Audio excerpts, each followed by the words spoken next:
Over the last 250 years, we have, in effect, conducted the largest science experiment in history.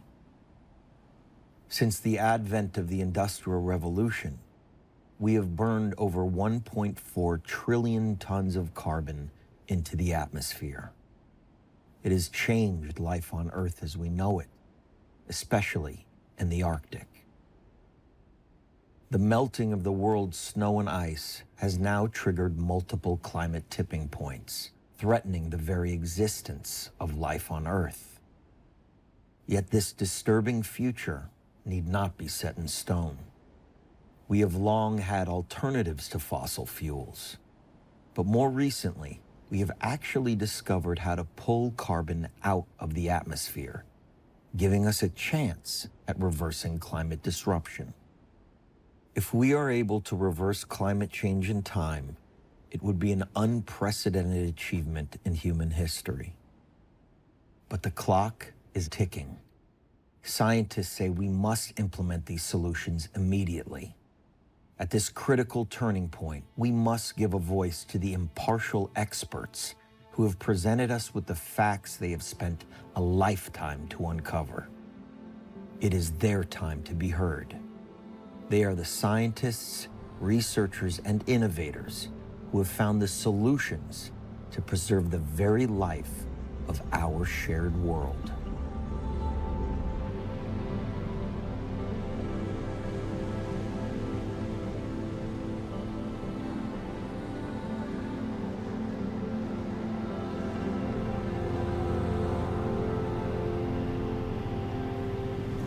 There's a couple different projects that require manual sampling. So one of them is the long-term CO2 record. And the way it's set up, you still need a person to come physically take the sample every Tuesday. I'm the person that gets to go in the snowcat to take the measurements. We want to keep that long-term record going the way it's always been taken. Monitoring and tracking what we're doing to our atmosphere is a serious and difficult endeavor. For the last 50 years, dedicated researchers from around the world travel weekly to the same locations, taking samples of greenhouse gases that cause climate disruption. So we're at about 11,500 feet on Niwot Ridge, in the Front Range of the Rocky Mountains in Colorado. And this is NOAA's long-term CO2 sampling site here. It's the third longest in the world. So these are the flasks that we're going to use to collect our sample made out of glass. And after we're done today filling them with air, we'll ski them down to our office, and then we'll take them down to NOAA's office in Boulder where they get analyzed along with similar flasks from all over the world. The reason we do it up here, and a lot of the sampling sites are high up in the atmosphere, is the air up here is well mixed, so you're getting a good sample of the whole atmosphere. There's a little inlet on the roof. When I turn on the pump, it's going to suck the air into these flasks.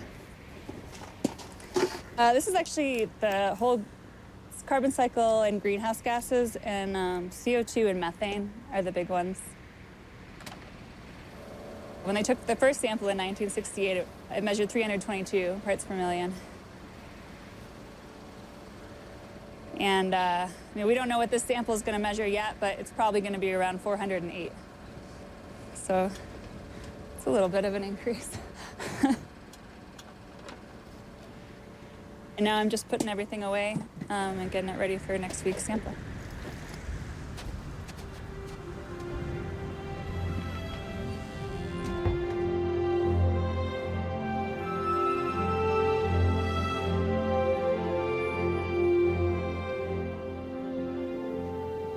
One of NOAA's missions since its inception was to measure carbon dioxide in the atmosphere and other gases that affect the carbon cycle.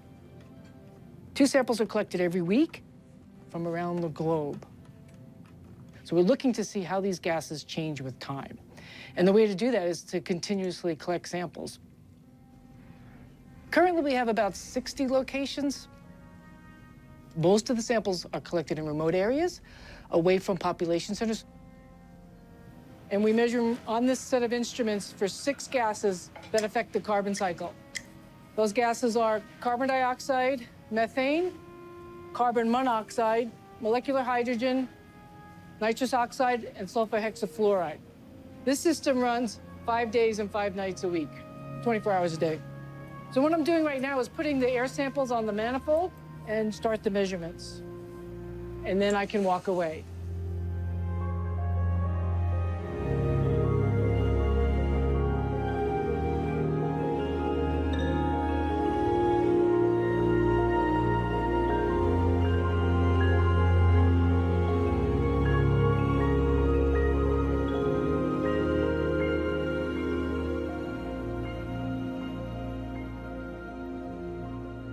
I lead NOAA's Global Greenhouse Gas Reference Network. The aim of the Global Greenhouse Gas Reference Network is to provide data that are fully calibrated, carefully quality controlled and documented. Data that will still be fully credible 100 years from now and longer. So that as climate change is happening now and in the future over the Earth, there will be information for scientists that they can really trust so that they can diagnose what actually happened and how climate change actually happens, how it works. So modern CO2 measurements were initiated by Dave Keeling of the Scripps Institution of Oceanography. Around 1956, he started measuring along the West Coast. He saw that during mid-afternoon, wherever he was, he found pretty much the same concentration everywhere. And so it got into his head the idea that maybe there's something that we can call a background concentration. He started continuous measurements then at Mauna Loa, island of Hawaii, and on the coast of Antarctica. The last ice age, at the end of that glaciation, from 20,000 to 11,000 years ago, CO2 increased by about 80 ppm. From 200 to 280, roughly. It was very slow. It took 6,000 years for CO2 to climb 80 ppm. 6,000 years.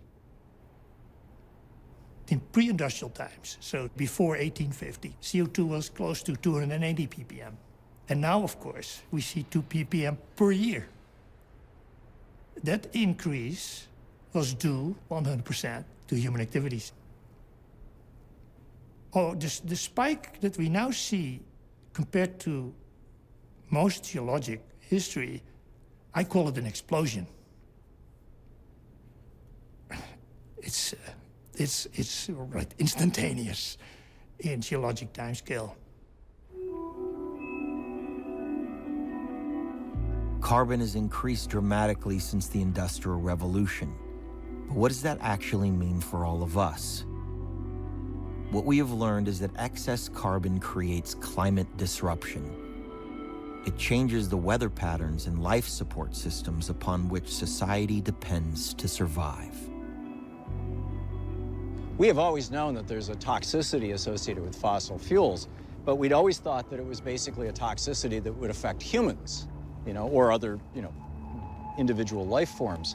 It's really only in the, within my lifetime, certainly, that it has become frighteningly apparent that the accumulation of carbon in the atmosphere has caused it to warm up. This greenhouse effect, this toxicity, impacts the life systems of the planet as a whole. And, once I got that back in the mid-90s, I had to start talking about it, and we've been talking about it ever since.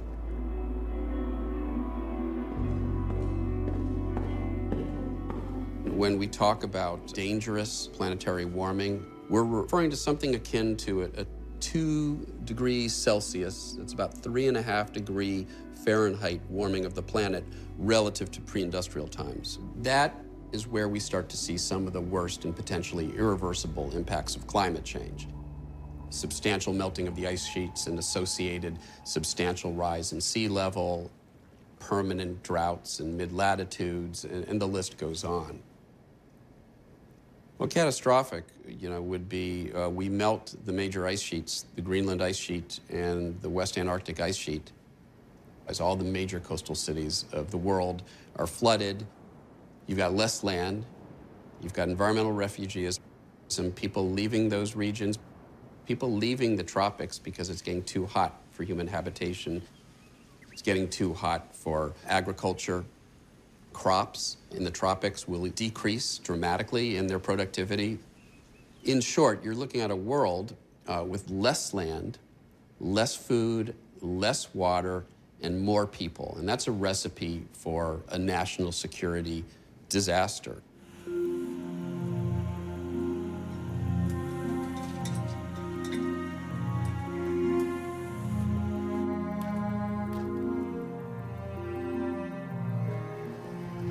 I work on the carbon cycle, tasks that I've taken on for more than 30 years. And truth be told, I figured we would have done something about this 20 years ago and I could be off doing something else, but I'm still doing what I'm doing.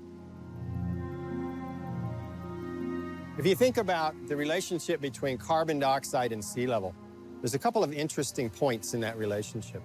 One of them is when CO2 goes up to roughly 400 parts per million. That is warm enough that we melt off chunks of Antarctica, chunks of Greenland. And those chunks are the chunks that are what we call marine base. So the base of the ice sheet in West Antarctica is below sea level. It's pinned to the sediments. And once it starts to melt, it's one of these freight trains. We don't know how this thing is going to stop. And we're dangerously at that point right now. The other threshold is somewhere around 600 to 700 parts per million CO2. That's warm enough that there is no more ice, land ice on the planet. And you have about 80 meters higher sea level. We are on our way to 600, 700 parts per million. But I think that's one of those interesting threshold moments in our relationship with the planet, where are we going to push the climate system so far out of balance that we threaten the melting of all land ice?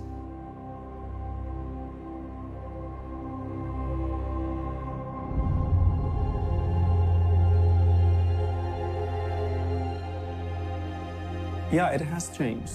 Icelandic nature is experiencing change because of climate change. This is quite visible in the south coast, for example. Our largest glacier, Glacier Vatnajökull, or water glacier, if you translate it directly, has also retreated quite a lot.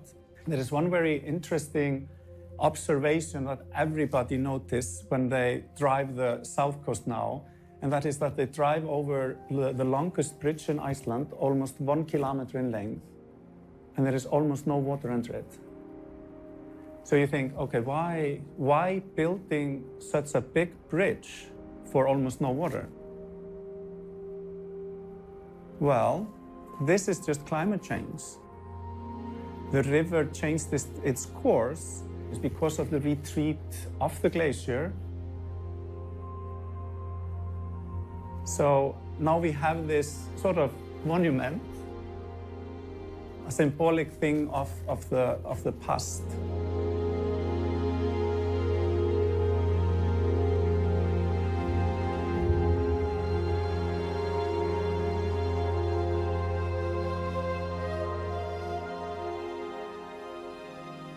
The Arctic is a profoundly different place right now.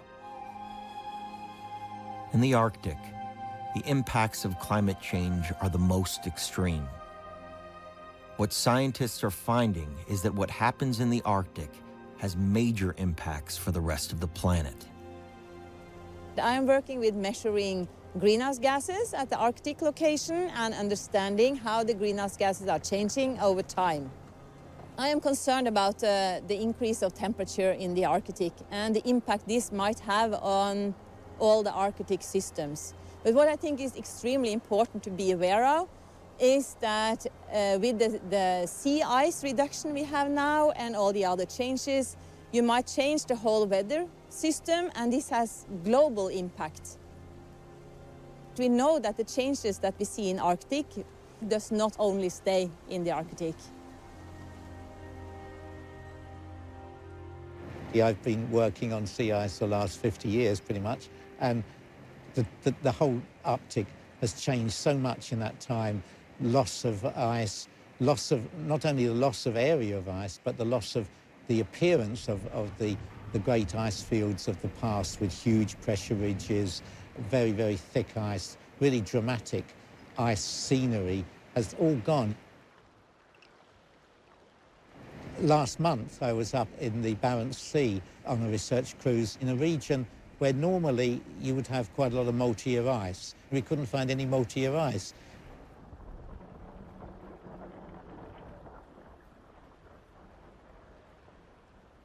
So the ice was all very thin, 30 centimetres thick. The Arctic Ocean is no longer a continent of ice, but something that becomes just water in summer. So it's a huge loss as far as beauty is concerned, but also as far as the physics of how the planet operates. The ice is disappearing because the climate's warming. That's pretty obvious that will happen, but there's much more to it than that because, in fact, you have many other feedback mechanisms going on which cause the effects on the planet to be far worse than just the retreat of the ice. So the Arctic's warming up 3 times faster than the rest of the world, and the temperature difference between the Arctic and lower latitudes is getting less. And that means that the jet stream is getting to be weaker. And as it gets weaker, it goes from being almost a straight line to becoming big lobes reaching up north and south. And when you have a lobe like that, it means that polar air can come down to lower latitudes than it normally reaches in one sector, and then in the sector to the east or west of it, you've got warm air going up north further than it should do. So you're getting bizarre weather extremes, which of course everybody's been commenting on. And the trouble is, where these air masses are causing such extreme changes happens to be the latitudes at which you have the maximum food production. Suddenly our ability to feed everyone is being affected by these polar changes. You can't take that amount of ice away without affecting so many other things.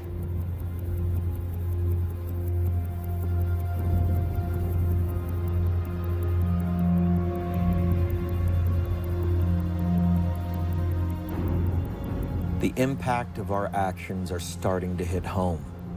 Scientists' predictions are now coming true sooner than expected. We are tragically suffering through severe storms, droughts, floods, and fires that are progressively becoming more intense and more unpredictable.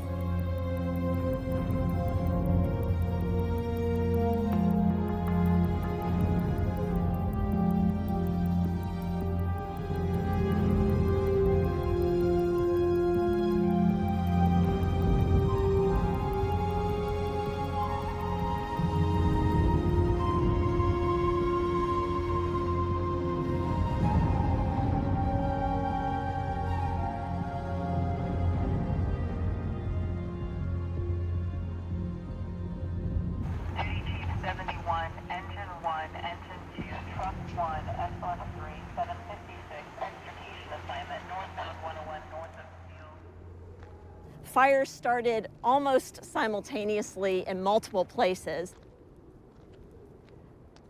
Over 7,000 structures were destroyed and about 3,000 homes. I think at the height in the early days of the fire, maybe about 100,000 people were evacuated. It's a collective trauma. Sounded like a war zone, looked like a war zone. You know, they talk about the Hanley fire. It took a day to get here. It burned about the same footprint, but it took about a day, burned less than 200 structures. This fire started at night, made it to Santa Rosa in 4.5 hours, and there's no comparison other than the footprint. Cal Fire Incident Management Team came here to help run this incident.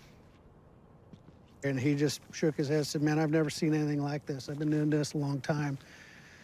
So that's not terribly comforting, but that's where we're at right now. If we keep having these wind events, how do we protect our citizens? How do we protect our infrastructure? What are the things that we can do to make it as good as possible? We've Been through 4 or 5 years of drought. That drought stresses all the brush, all the trees, and you know, the winds at Geyser Peak on one of the weather stations was clocked at 108 miles an hour. And I don't know what you do with those kinds of winds. When something catches on fire, it's all you can do to try to figure out where it's going and how fast it's going to get there. I never would have thought a fire would come out of the hills and run the flats in Santa Rosa. I really didn't. Cars were being flipped over. There were shoebox chunks of, embers that were being carried well ahead of the fire. You'll see there's some trees where all the limbs are they're snapped off. They're not burned off, they're snapped off. These natural disasters are so common now that people know it's going to happen to their community. It's not like a matter of if, but when.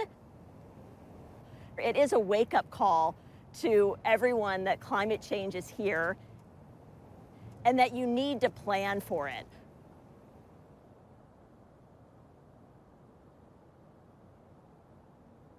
Climate disruption is causing a rise in extinctions today. But this isn't the first time. Scientists studying geological records have shown there is a connection between spikes in carbon and the past 5 mass extinctions. There is a natural law that the carbon cycle affects the fabric of life. Every time there has been a massive increase in carbon, the web of life weakens and sometimes collapses.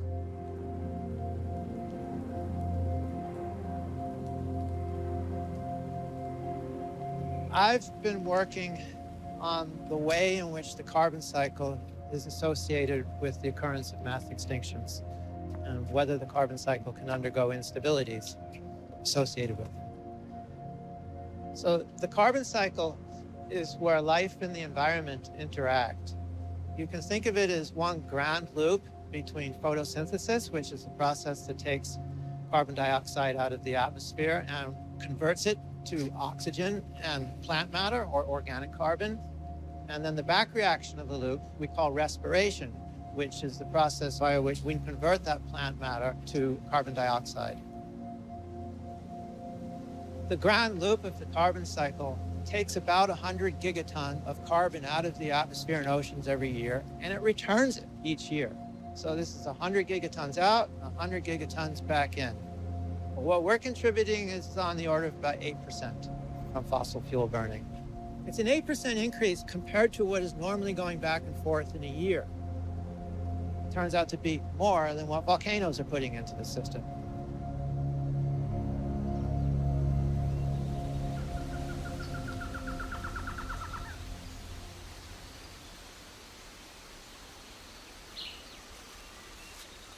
The planet is constantly in the process of rebalancing its cycles, like its water cycle and its nitrogen cycle and its carbon cycle. You've got to think of it as it's in constant flow.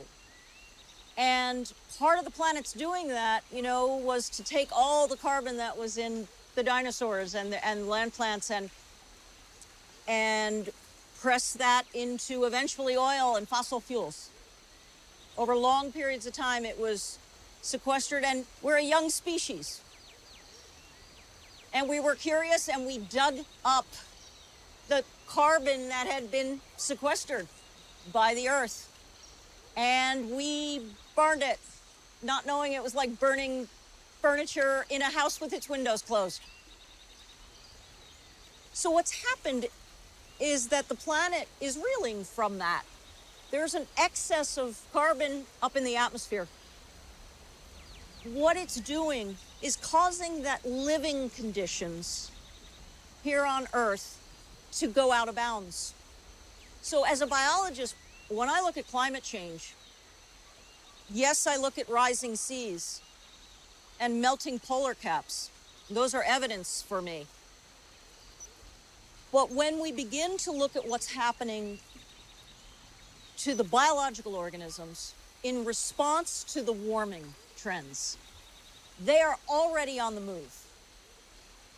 They're moving towards the poles. to get cooler. They're moving from the lower mountains up in elevation, meaning their ranges are moving. They also sometimes move without their helpers. A plant will move north and its pollinator won't make it. This is called, in our bloodless language of science, it's called ecological disruptions. So for me, if we change the very conditions that gave rise to all of this, and to us,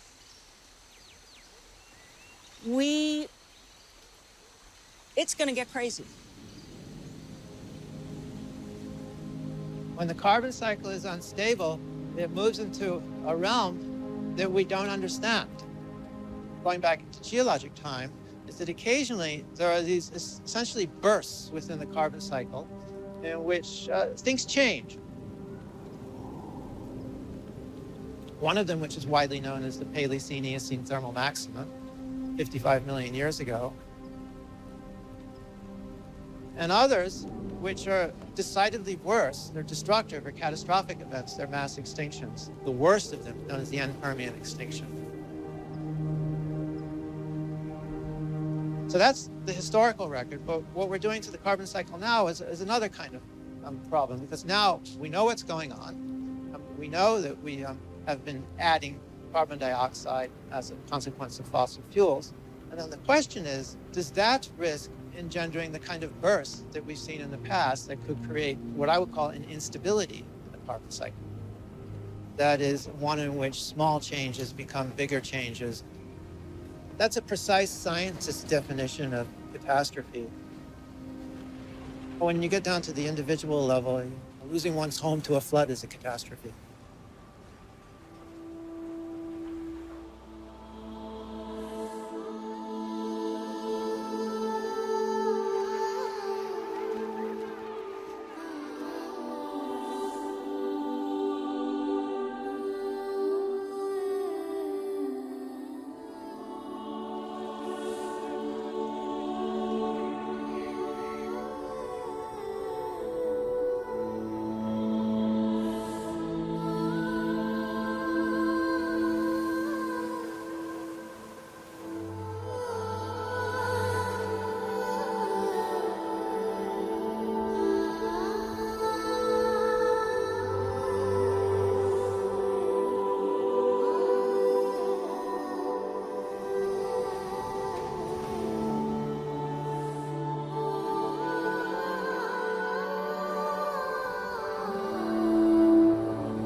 We can still avoid breaching that dangerous limit of 2 degrees, but if you do the math, with each passing year of relative inaction, it's getting more and more difficult to limit our carbon emissions and remain under 2 degrees Celsius warming.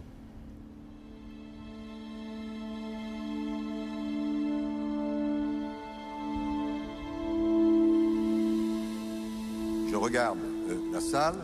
Je vois que la réaction est positive. Je n'entends pas d'objection. L'accord de Paris pour le climat est accepté.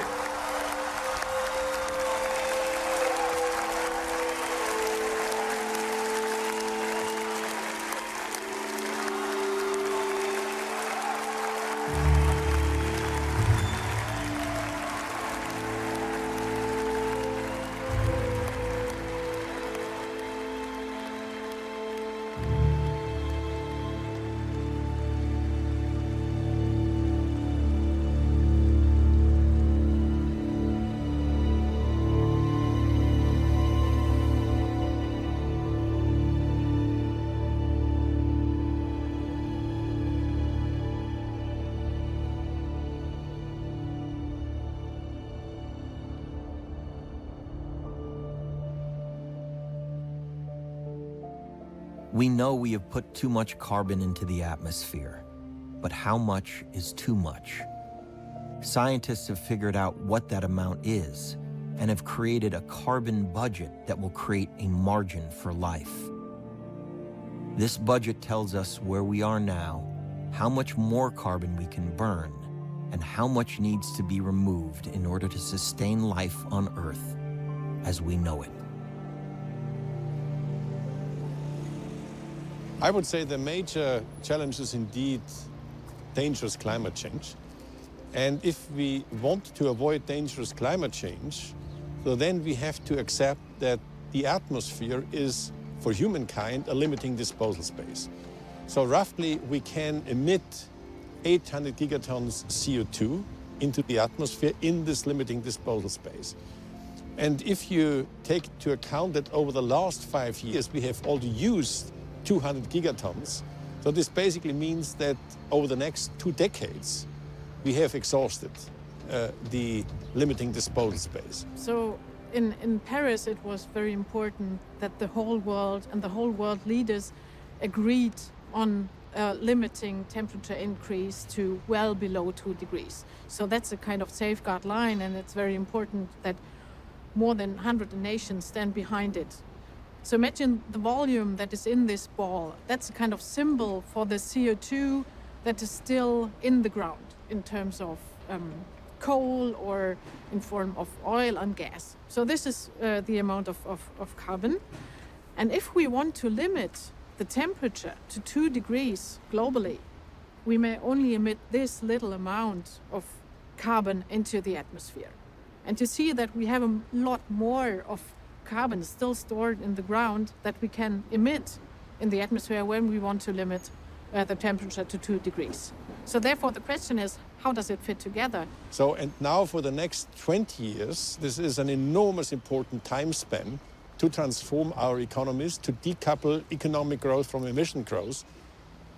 And by mid of the century, we need 0 emissions. And after 2050, we need even negative emissions. The carbon clock is just informing people where we are now. What is the pathway, how we exhaust the limiting disposal space of the atmosphere. And this is a huge challenge for humankind.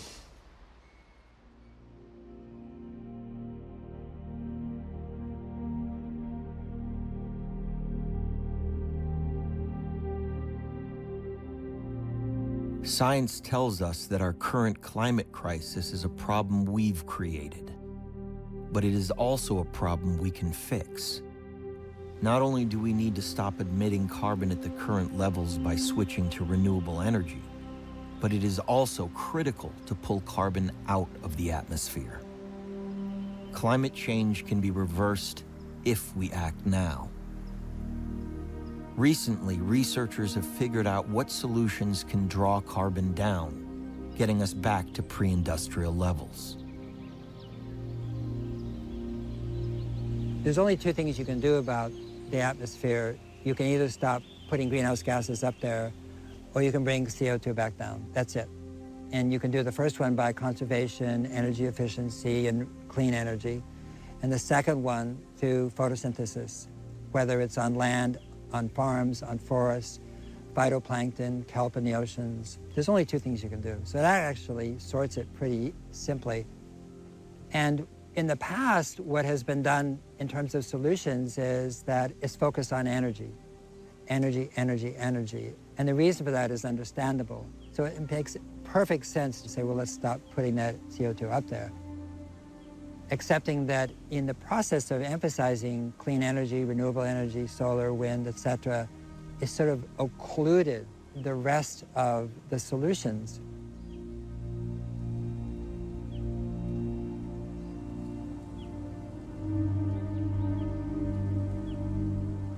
The purpose of drawdown was to see if the 80 solutions that we had modeled would scale to the point where we could reverse global warming within 30 years, going from reduce to reverse. You bend the carbon curve, what drawdown shows is that we have choices. And that if we increase the rate that we're scaling some of the solutions, then we can achieve drawdown at 2050. And if you say the odds are long, I agree. They're long odds. I'll take them.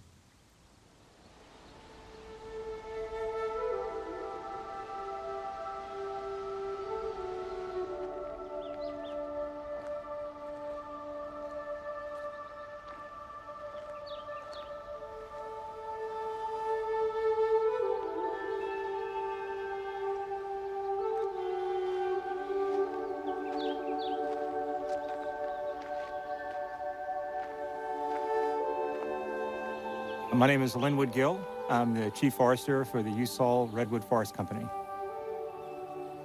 Usal Redwood Forest is a community forest. It's owned by a nonprofit, the Redwood Forest Foundation. It's a 50,000 acre forest which is dedicated to managing the forest on a long-term basis for the economic stability of the community, as well as restoring the forest habitat, restoring the fish habitat, and also for sequestering carbon. And carbon sequestration is a main part of our operations right now. Carbon sequestration is an important part of combating climate change. The Usal Redwood Forest is a very young redwood forest, and redwoods can absorb more carbon than any other forest type on the planet. Redwoods store carbon by absorbing carbon from carbon dioxide out of the air into its needles and stores it into the bole of the tree, the trunk, or the roots, the branches. To my knowledge, this is one of the largest carbon projects in the country. Yes.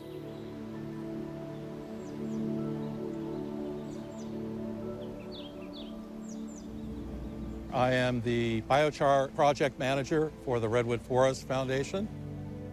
We're sort of at a perfect storm right now in California, where we have over 100 million dead trees in the Sierra, and we need to do something with that.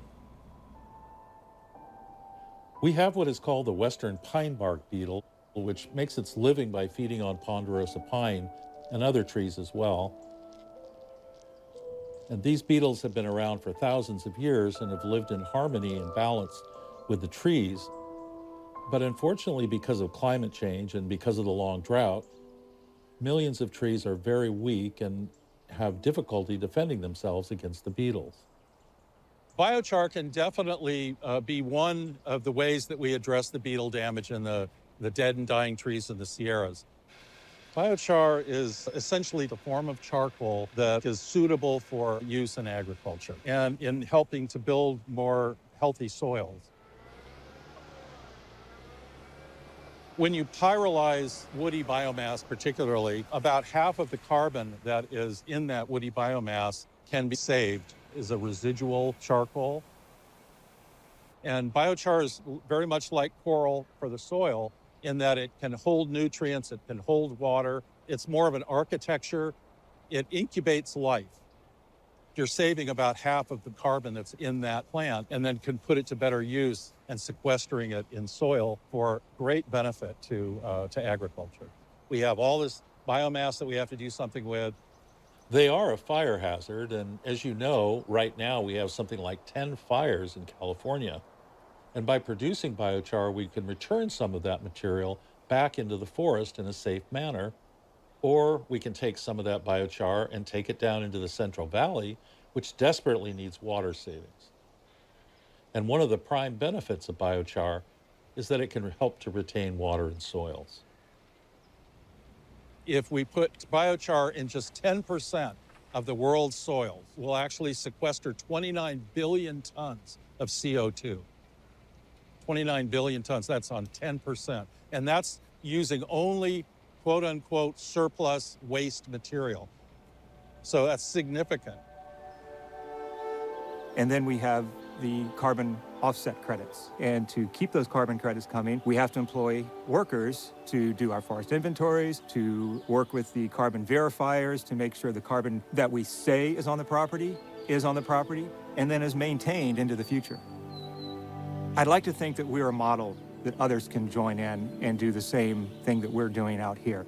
This isn't rocket science. The carbon storage as we move into the future is huge, and we need more larger, older forest, intact forest that we know will never be developed and can continue into perpetuity.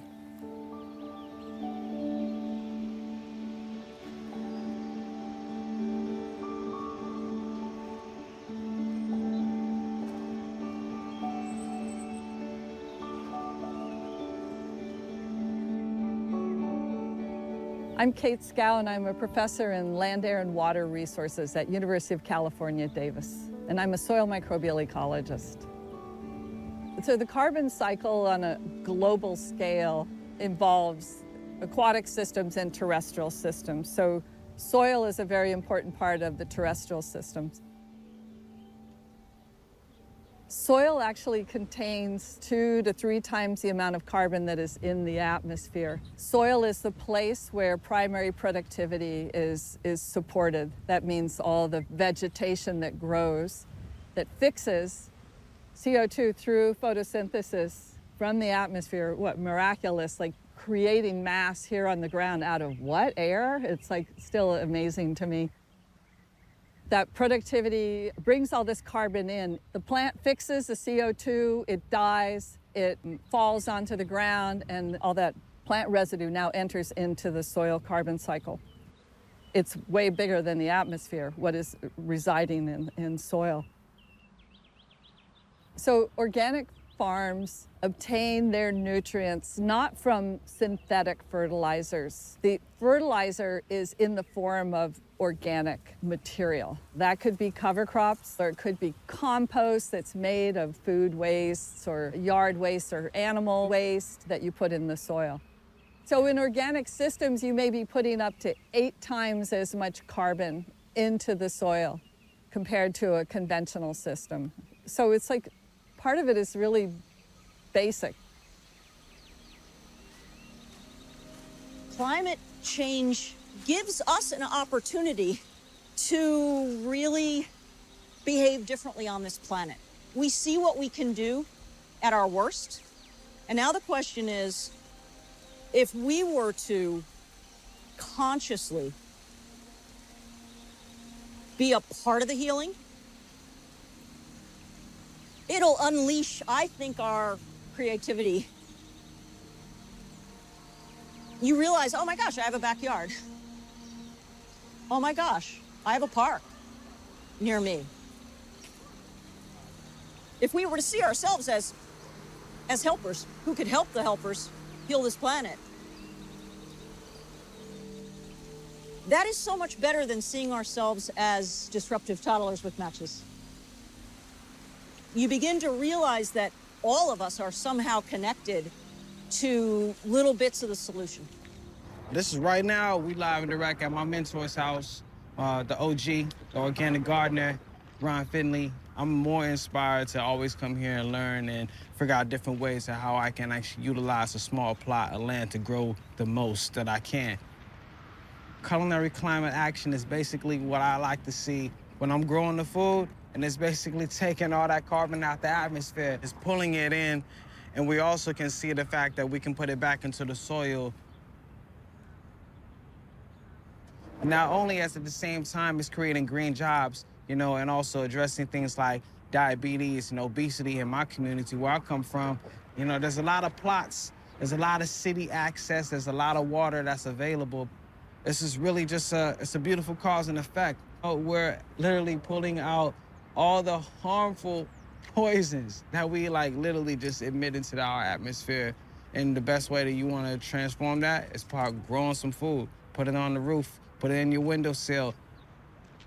But we feel the heat rising. You know, being a farmer is being futuristic. There is no doomsday mentality. You have to actually plant water and think that you're gonna reap what you sow. So that's the conversation that I like to see. And, you know, when we're talking about transforming the climate, it's not gonna happen overnight, but you do have to start now. Now's the time.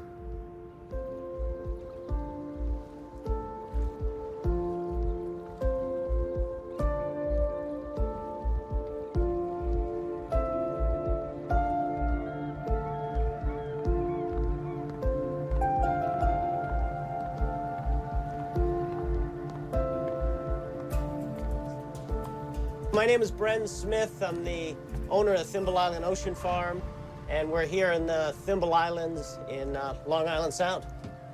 And I'm born and raised in Newfoundland, Canada, high school dropout, and have fished all over the globe. I fished in Gloucester, up in Newfoundland, and then I was in the Bering Sea for a bunch of years.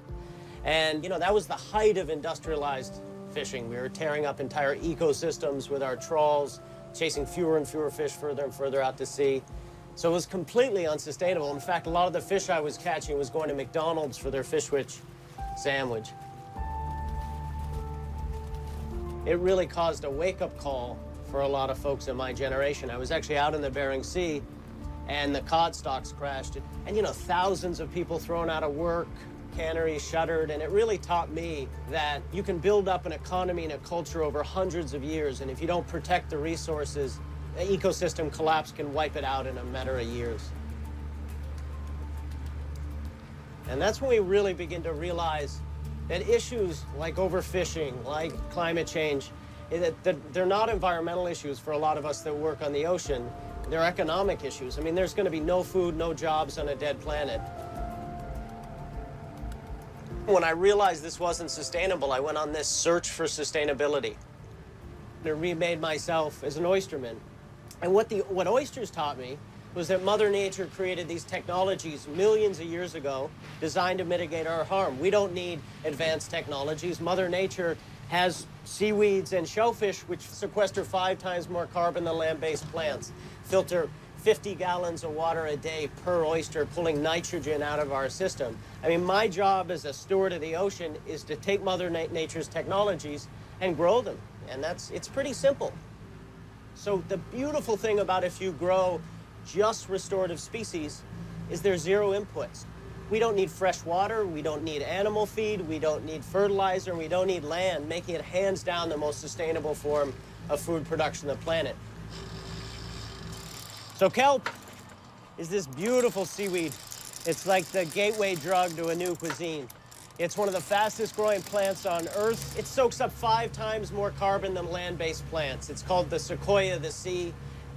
But it's just the beginning. I mean, we're starting with kelp, but there are 10,000 edible plants in the ocean. Part of the plant we can turn into kelp noodles, but then this, which is biofouling, we turn into fertilizer, and we can turn into animal feed.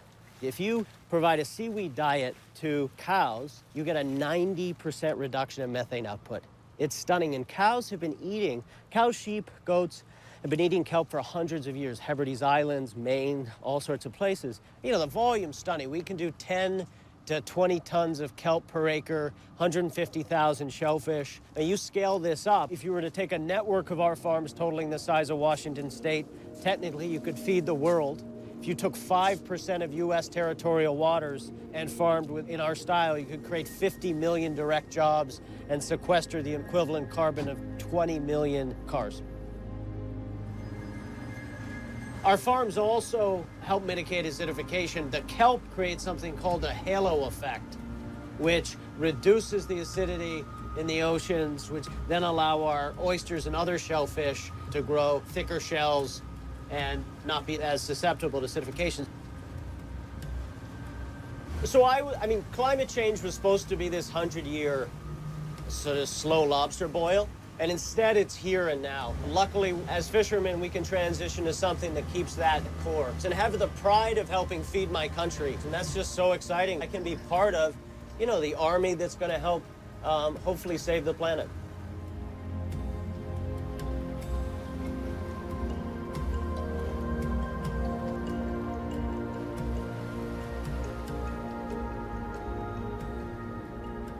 If we put 10 units of CO2 in the atmosphere, 10 very large units of CO2 in the atmosphere, about 5 stay in the atmosphere, and about 2.5 go into plants, and about 2.5 goes into the ocean. So you've got an acidic ocean, so how do you deal with that? Now, nature handles this problem by making more shells, which is the marine snow idea, that little beasties grow in the water, they make calcium carbonate shells, those shells fall. The problem with that is the planet loves to operate on timescales of millions of years, and we don't. So the question becomes, can you speed that process up?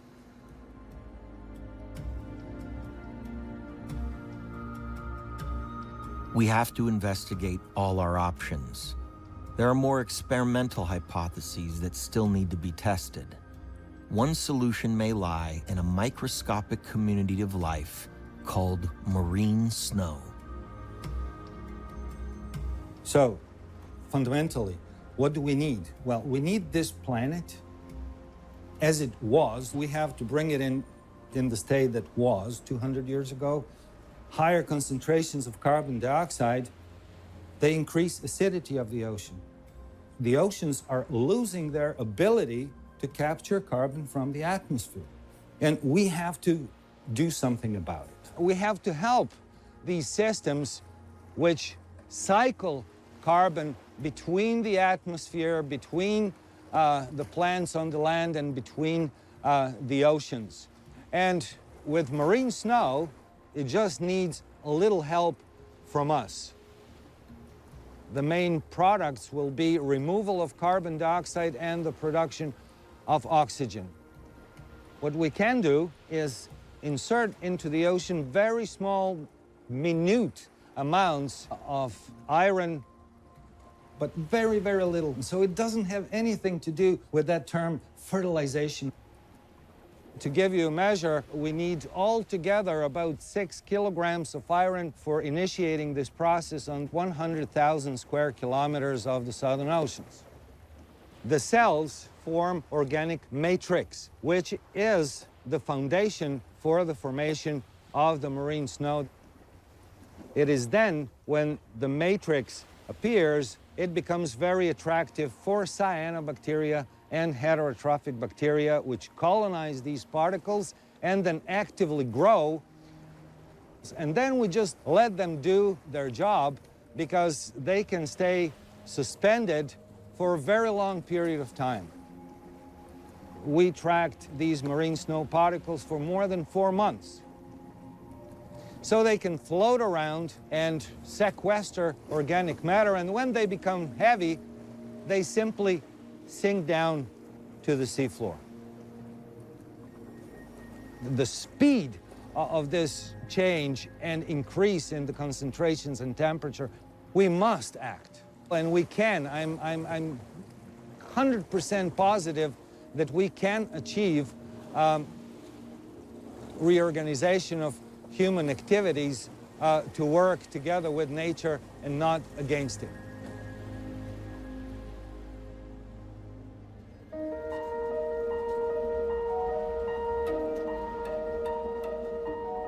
Science has long proven we have existing technologies that work, and they are already being implemented. It's just become a matter of political will and scale. We need a multitude of solutions moving forward simultaneously. In order to solve this crisis, it is critical we move to 100% renewable energy now. So the top 5 solutions, number 2 was onshore wind, and that wasn't a surprise.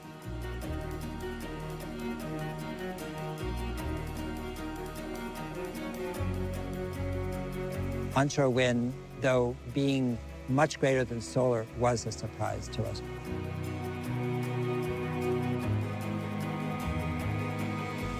Solar was number 8 and 10, actually.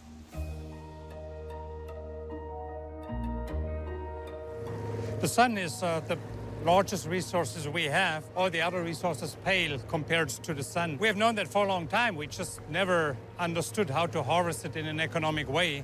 That's what's different now. Solar PV is in a stage where we're already lower than fossil fuel. Well, solar has come a long way. Carter in the 80s already installed solar on the White House. Reagan teared it down later on. And only in 2001, when Germany started to deploy solar on a large scale, we have been getting the benefit of economy of scale. Eventually, we will be able to power the entire electrical grids with solar and wind, and all we need is wind and storage and solar and storage. So if we want to power the entire United States with photovoltaic, we will need about 30,000 square miles in area. That would give us enough to power all the power grids in every state of the United States. Well, Mount Signal is a project that powers about 70,000 homes in San Diego. The second phase, the power is going to be wheeled to Southern California. The price of electricity that we produce at Mount Signal is already lower than fossil fuels. It's also a price that delivers fuel price certainty to the utility. The price is flat over the next 25 years. Not something that you get from any other fossil fuel energy. We have integrated so much solar in California already. 10 years ago, people would have said, no, that's not really possible. Well, here we are. Solar is covering already up to 25% of California. The ratepayer had no material increase in pricing, and we're still alive. All works. And we have been able to reduce carbon on the way there.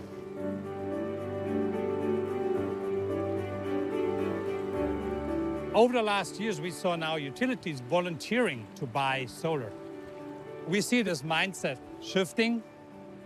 We still underappreciate the value that PV brings. People do not comprehend that in 5 years, we will have PV at much lower price. We will be able to dispatch it at night, and you combine that with wind, you get this paradigm where we are truly living in a 100% renewable environment.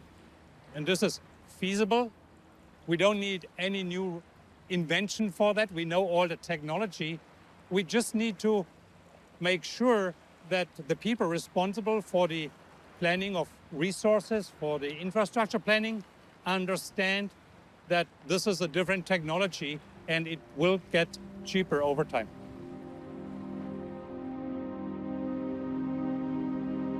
Coal is coming back. Clean coal is coming back. 100%. My administration is putting an end to the war on coal. We're gonna have clean coal, really clean coal.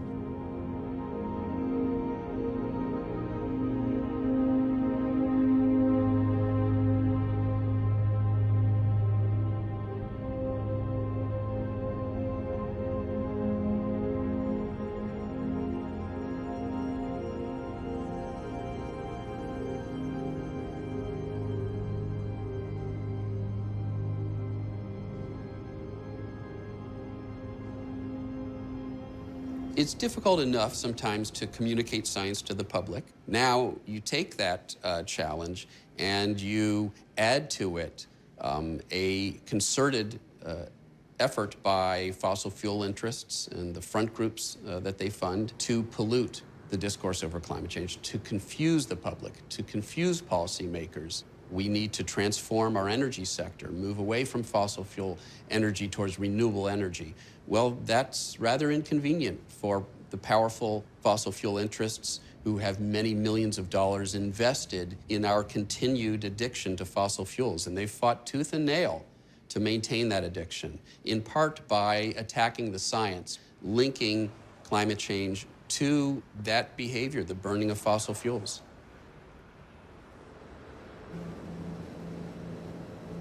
A question that we get asked a lot is, how do we know that the CO2 rise in the atmosphere is because of human activity? And the answer is that we leave fingerprints all over the atmosphere. And one of the fingerprints that we leave on the atmosphere is via what we call carbon-14, or radioactive carbon. So when we burn coal, oil, and natural gas, we leave an imprint on the atmosphere of what we call negative carbon-14, or less carbon-14. Because fossil fuels are so old, there's no carbon-14 left. It's all decayed away. We can actually measure very accurately how much fossil fuels we burn by measuring C14 in the atmosphere. It is nature's verification system that we have.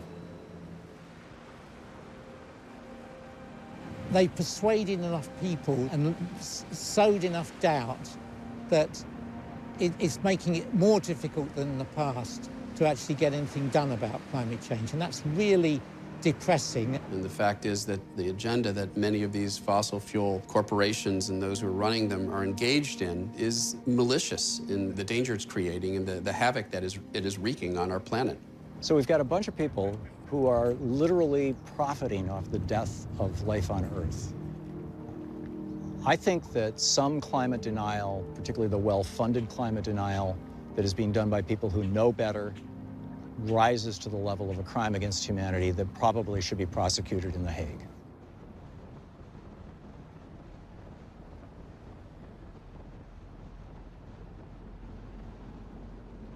While climate deniers have succeeded in delaying action, a much more ominous problem has emerged.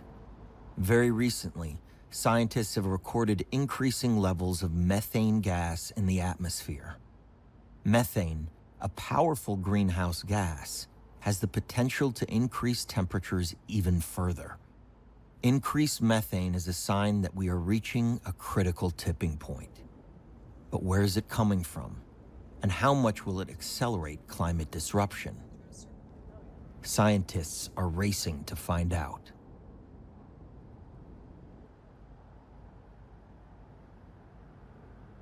So we are in front of the University of Wyoming mobile laboratory. We have different instruments inside that measure what's in the air that we are breathing right now. It's doing that in real time. And we are able like that to chase emission sources and plumes and understand where sources of pollution are located, what activities are going on that lead to enhanced methane. Inside of our lab, we have a couple instruments. We have a proton transfer reaction time of flight mass spec to measure volatile organics like benzene, toluene. And then we also have a Picaro cavity ring down to measure methane concentrations. We can see data from these instruments in real time due to an inlet we have up on our mast above the van, which pulls air in and feeds into our instruments. So we found with aerial and road mapping that we have more sources of methane in areas where we extract the gas than we expected. And to really pinpoint where there are leaks of methane, you need to be very close to the sources. And the mobile lab gives us the flexibility to pinpoint where we see the largest leaks. The company has drilled brand new megapad, 22 wells in the middle of renewed urban development in Western Greeley. This is a site that had a lot of contention given its size and its location.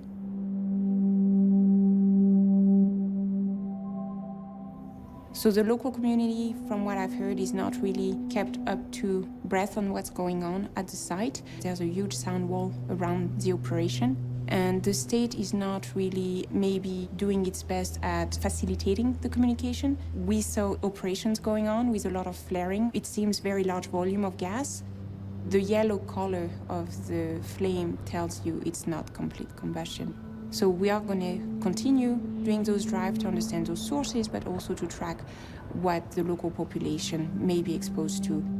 So some oil and gas producing regions have such a large concentration of methane in the atmosphere above them that you can see it from space. And that's something that was described a few years back for the Four Corners region. And that's really the key for us to be like detectives and map where we see the largest sources of emissions.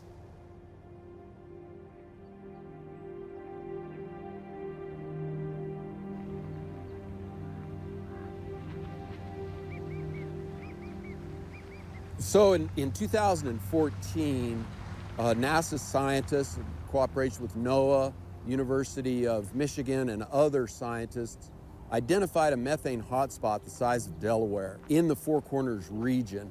That methane hotspot is the largest accumulation of methane gases in the United States.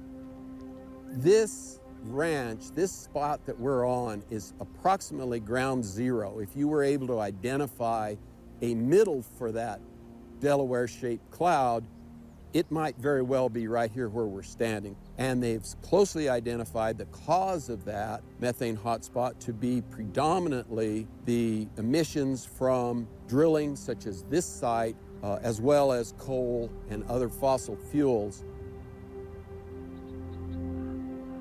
So the methane hotspot was identified basically because of the technology that NOAA and NASA had following the advent of the FLIR cameras, which are the infrared cameras that let us identify the leaks and vents and flares that cause the methane hotspot to accumulate. You have to think of it in its full sense, and that is 60 years and more of leaking, venting, flaring, and careless practices here in the San Juan Basin, over 1 million acres, in total 30,000 wells, that have caused that methane hotspot to finally accumulate and stand as evidence of what natural gas drilling ultimately results in. People lose sight of the fact that the conventional wells created the methane hotspot and that they are a daily culprit. So this is a conventional natural gas well. This is very typical equipment throughout the San Juan Basin and many gas fields across America. This one is leaking pretty badly from some of the standard equipment that's on it. This just requires, honestly, a crescent wrench, a little bit of Teflon tape. Some attention will fix this leak. If I had a single wish, my wish would be to pull an investor in oil and gas here and stand them where I'm standing. Let them see that leak. Let them see that times 18,000 in the San Juan Basin and get them to stop obstructing a federal rule that stays in place to protect my family, to protect taxpayers across New Mexico, and provide federal, fair, and equal protection across the western states. Let's get those guys out of the boardroom right here on this well location. Let them look at that leak that can be easily fixed.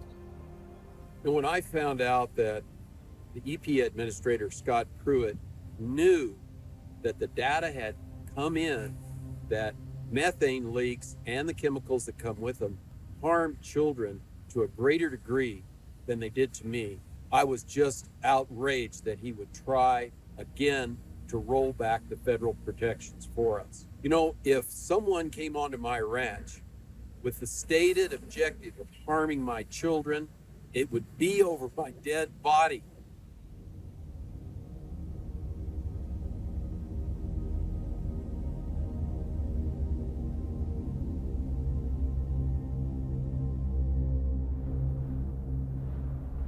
$250 million years ago, sudden releases of methane produced kind of a secondary effect that finished off large chunks of life on Earth.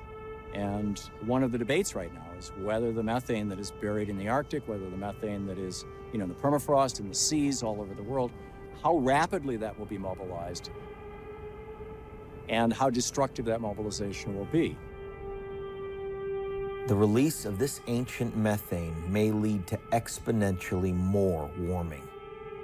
Will this methane create an apocalyptic scenario?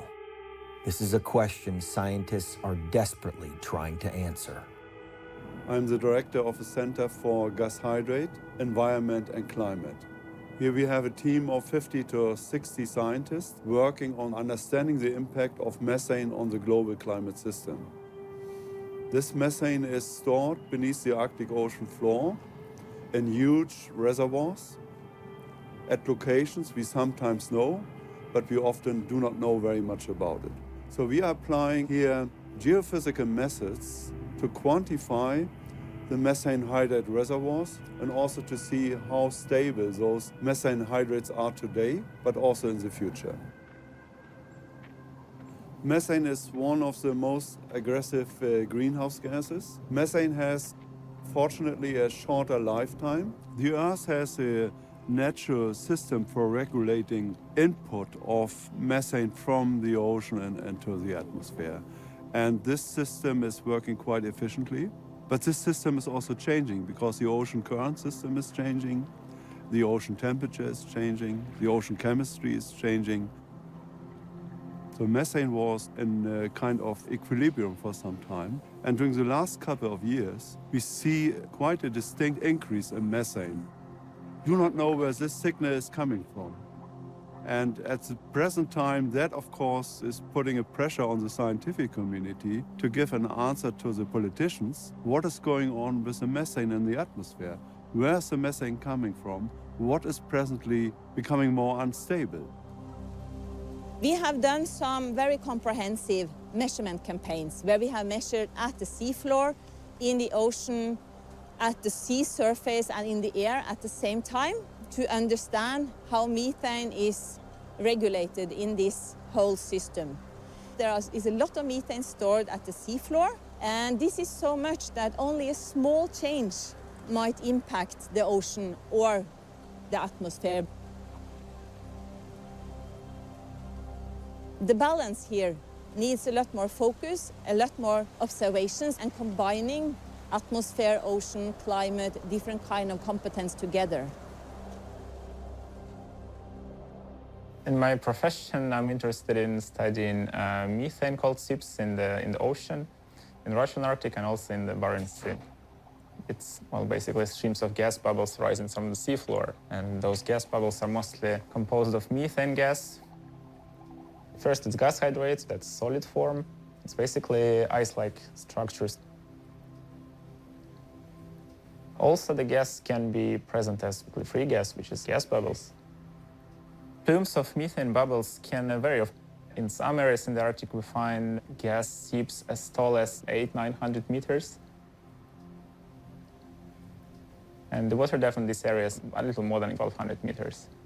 In shallower areas, we often find gas seeps that are almost reaching the sea surface. East Siberian Sea is definitely an area of concern for guys studying methane, in particular because it's so shallow there. So those methane bubbles have really high potential to get to the sea surface. Some areas, Spitsbergen, we find methane flares that are almost reaching the sea surface.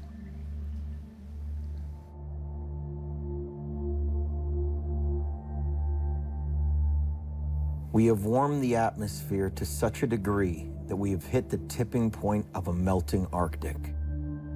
We now face the potential for an abrupt climate change scenario.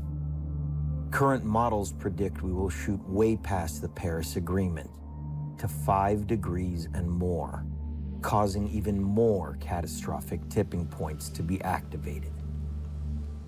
Warming might lead to large injections of methane into the atmosphere. It's something we need to be concerned about. I would only add that it's one of many possible stressors. We move into a high-risk situation where we don't really have any experience. We don't know how to deal with it.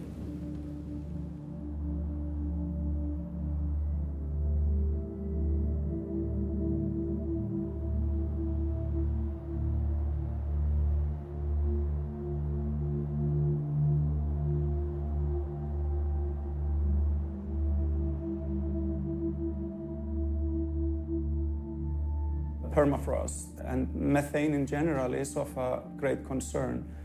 And I think that this is something perhaps we need to pay more attention to methane in general in relation to the climate issue. My concerns are that there are great reservoirs of methane in the world, in particular in the Arctic. It is the risk of going beyond a tipping point where it will be difficult to go back and reverse the problem.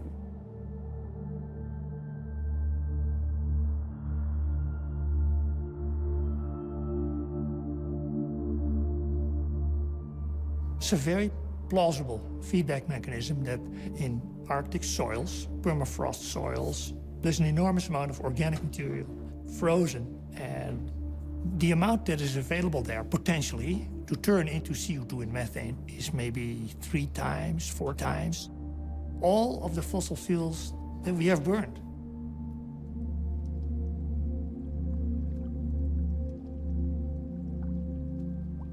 If we take all this material out of the deep freeze, you very likely get large CO2 and methane emissions on a huge scale over which we have no control.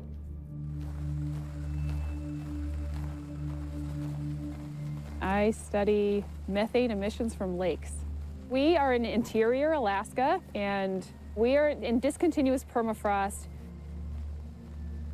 The thing that we're looking at is microbial methane. This methane bubbling here behind me, it's dead plant and animal remains that were locked up in permafrost for tens of thousands of years.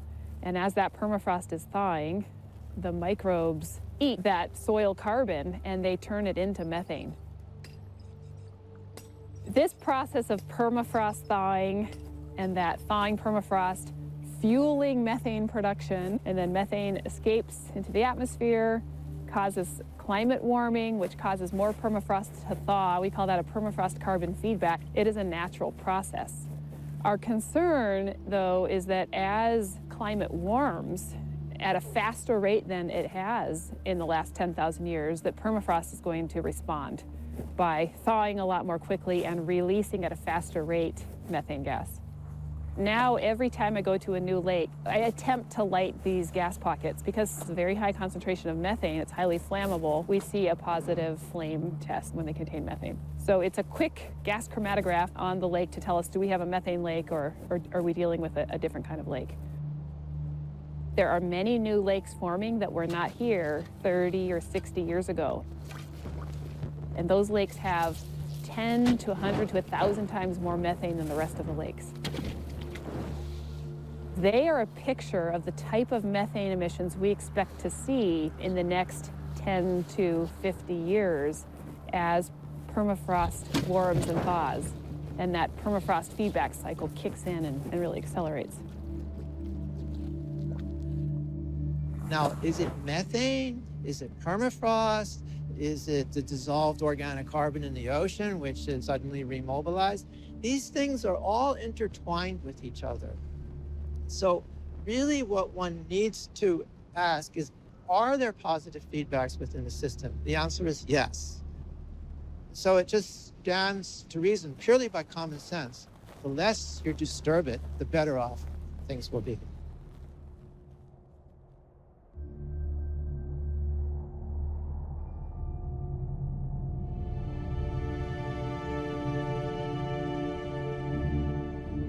We have the solutions at hand, but the question still remains. Can we mobilize and take collective action before it's too late? There isn't the oomph in the world to do this. They talk about, with the Paris Agreement, how we must reduce our carbon emissions and to keep temperature rise at some low level. But in fact, of course, we won't be able to do that. The technology that can save us is something that will take carbon dioxide out of the atmosphere. So it ought to be obvious that the biggest research effort that man is involved in should be to develop direct air capture methods that work. And if we do that, then we can save the world, and so why don't we do it?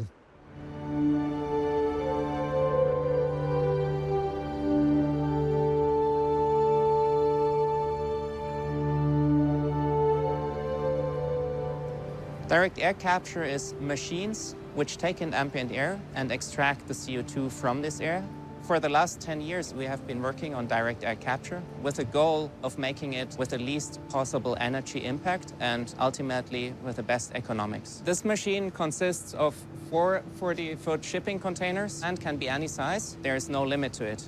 So we take in the ambient air here, and inside we have our filter structure. We get the waste heat of the waste incinerator to drive this plant. Once the CO2 is captured, this gas is then going to a greenhouse, and this greenhouse is using the CO2 to increase the CO2 concentration in the atmosphere of the greenhouse, which is done already nowadays, but with fossil CO2, and from tomorrow on, they're going to use atmospheric CO2.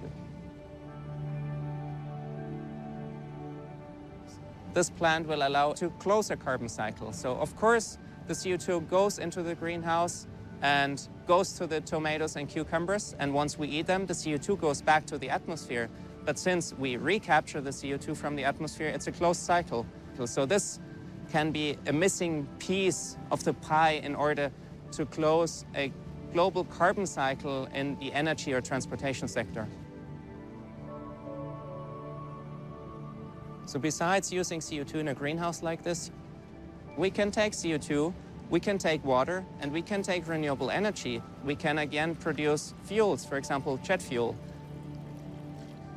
In order to capture 1% of global CO2 emissions, we would need roughly 300,000 of the plants behind me, which is of course a very high number.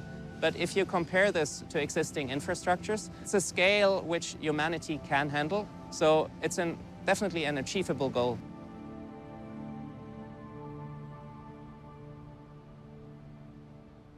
The next project is to bring a plant to Iceland to capture CO2 from the air and sequester the CO2 underground. And in 2 hours, you literally turn CO2 into a stone, which stores it in a permanent and safe manner. In order to run the plant, we would use geothermal heat.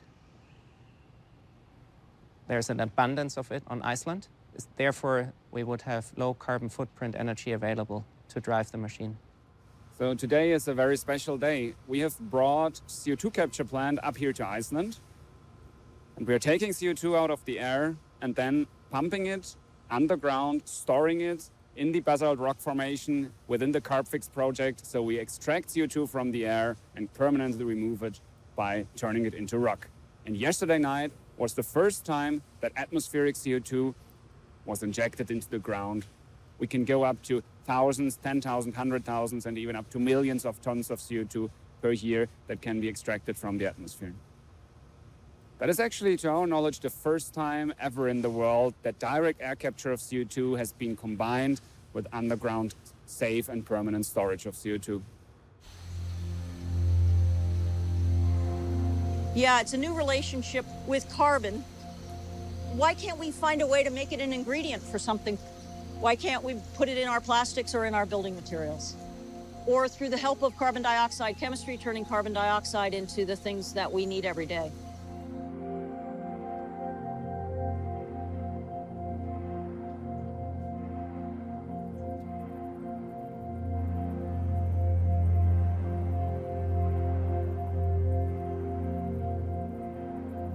I'm Daniel Nocera, the Patterson Rockwood Professor of Energy at Harvard University.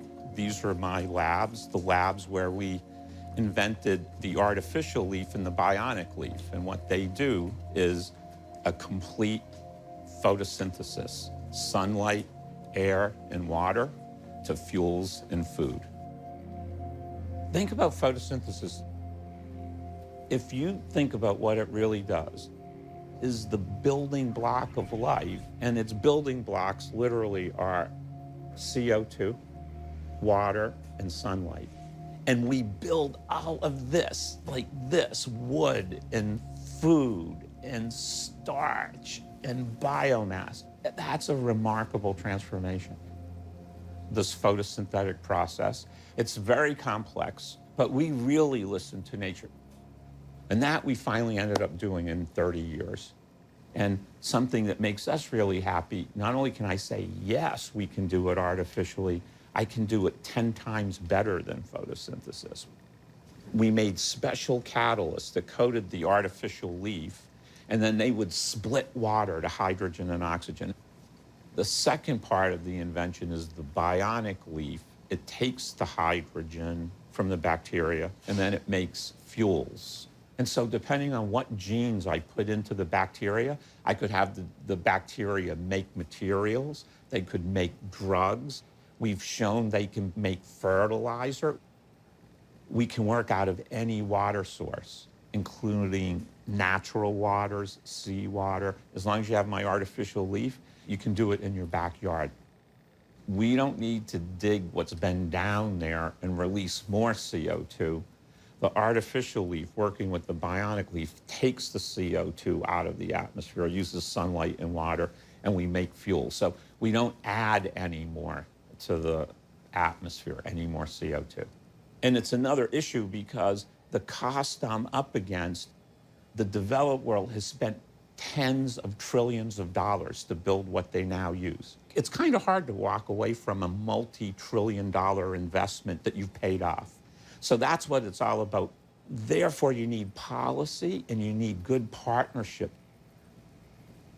And the public informing them that they have options and that there can be this different world.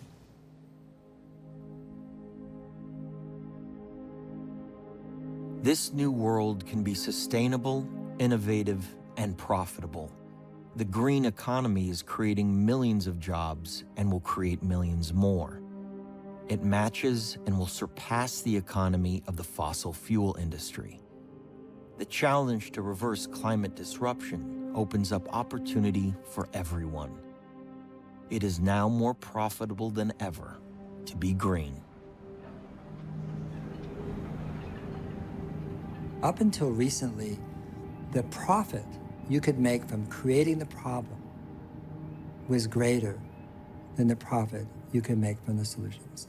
So the solutions had to be done with subsidies, which were rare, non-existent, or altruism, or faith. But people who were making the problems were raking it in, raking it in, raking it in. And I think we're at a crossover where actually the profit you can make from the solutions is greater than the profit from the problems. And that is not well understood. So it's not that altruism need not apply, it's a great thing, but actually altruism will not be needed in order to move towards a world where we reverse global warming because, in fact, it's less expensive. It's more profitable, more beneficial, more jobs. It's the most amazing thing that's happened in the last few years and is going to do nothing but increase as the years go by because engineers and designers and basically who are unknown and unnamed have been working diligently and are working diligently to reinvent a new way of being a human being relating to this planet.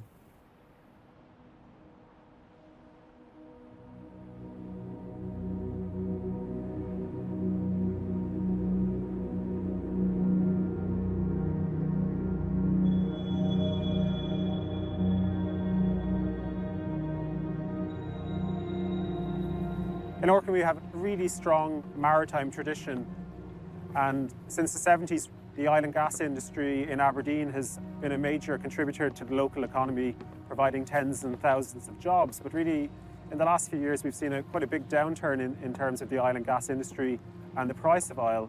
But we've got lots of really experienced people in offshore operations on our doorstep, and they're finding new jobs in offshore renewables and companies such as ourselves.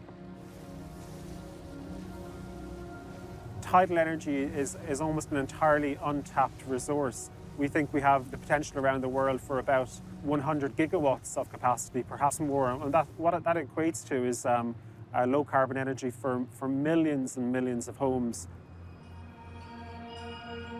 What we've got here is the world's most powerful floating tidal energy generator. We've got a floating platform to which two rotors are mounted.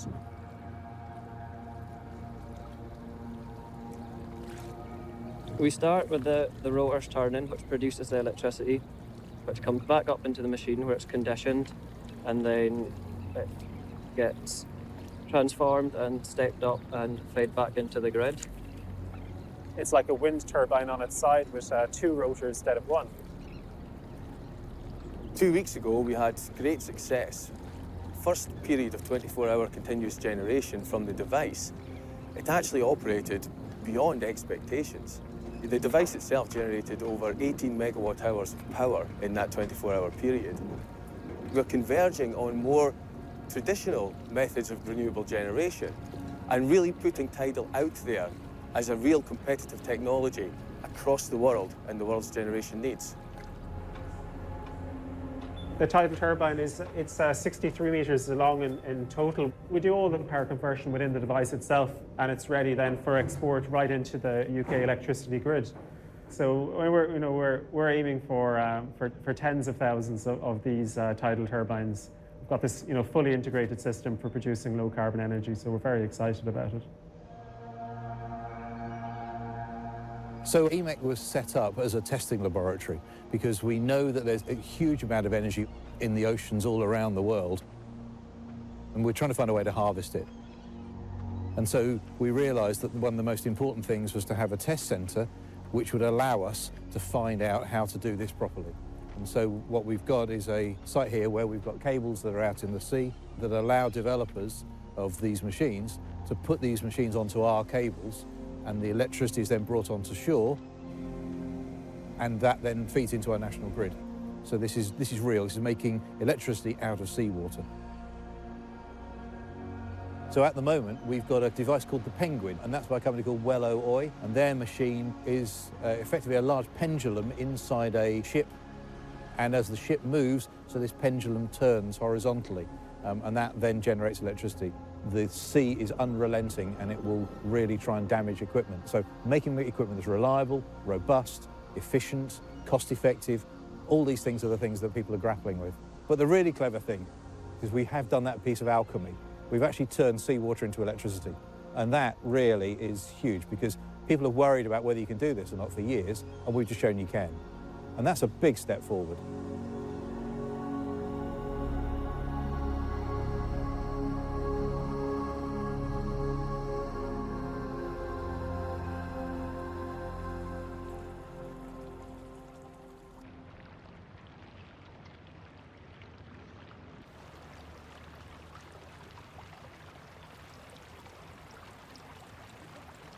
No one can say that the scientist has not warned, has not told that we have to reduce the emissions of greenhouse gases. That should be clear to many.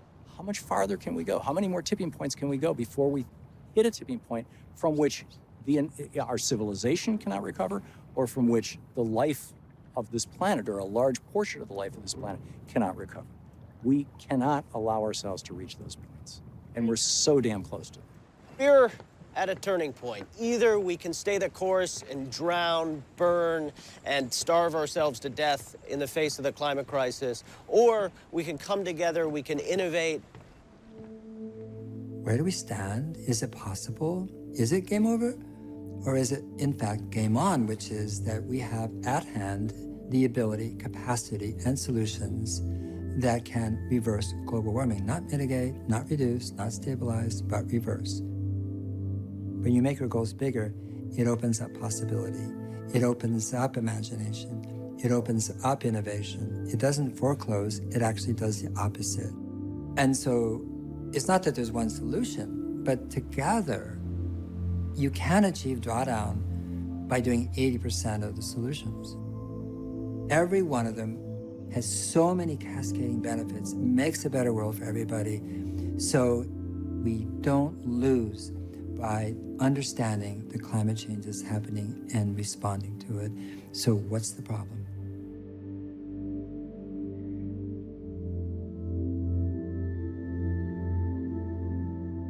We are the first generation to see the advance of climate disruption and the last with a chance to fix it. In spite of all this evidence, we are currently burning fossil fuels at an ever-increasing rate. We have heard from the scientists who have told us the truth based on actual research. It is time to end the delay, to listen, and to implement the solutions at hand. Time is running out. The ice is melting. Decisive action must be taken now. There is no other option. This moment is within our reach. Let us grasp it.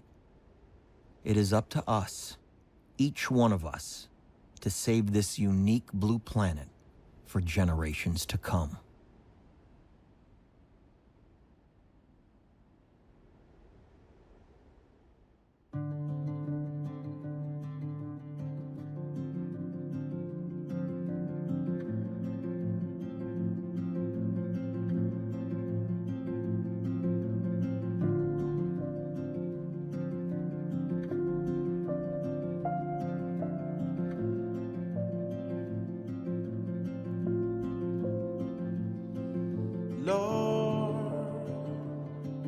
If you're not listening, I'll stop praying. If you're not watching, will you see me fall to my hands? Lose it all.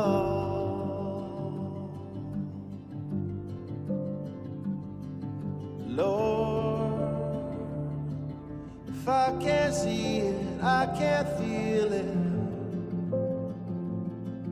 If I can't feel it, it's not happening. Love is light, but ice keeps burning. Love and hope are just a fall from your hand. Can you hear us calling again?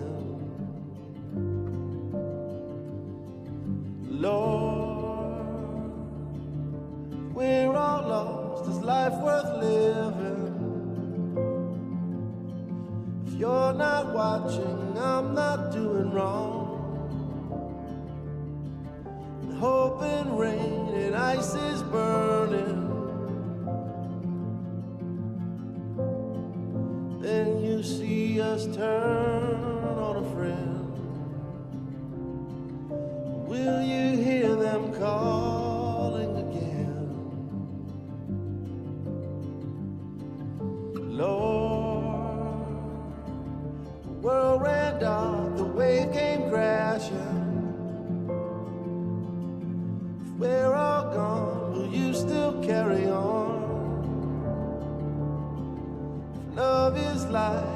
ice keeps burning, will you see us ride to the edge? One last fall from your hand, dear Lord. If you don't want me, I'm not staying. Love is light, light keeps burning in. Let me know if I'm worth saving. We're almost gone, so if we fall again, will you carry on? If we're falling in, will you catch us up?